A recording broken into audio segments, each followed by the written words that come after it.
হর হর মহাদেব। আপনারা সবাই আমার প্রণাম নেবেন। আজকে আমরা গলসি থেকে প্রায় 10 কিলোমিটার সামনের দিকে এগিয়ে একটা মায়ের মন্দিরে আমরা আছি। আজকে দুপুরটা আমরা গলসি গ্রামে একটু রেস্ট নিয়েছিলাম দুপুরের টাইমটা, তারপরে আবার হাঁটা শুরু করেছি।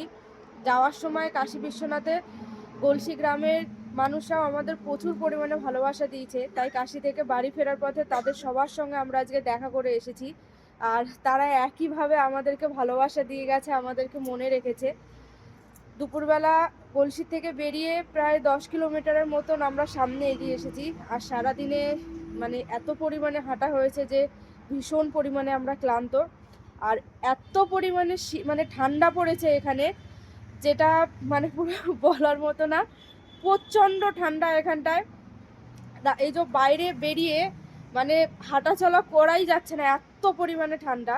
তো যাই হোক, আমরা এখন কোনো মতে খাওয়া দাওয়াটা করে আমরা রাত্রে রেস্ট নেব, আবার কালকে সকালে উঠে সামনের দিকে এগাবো। তা আপনারা সবাই আমার পাশে থাকবেন, সবাই সুস্থ থাকবেন, ভালো থাকবেন। হর হর মহাদেব।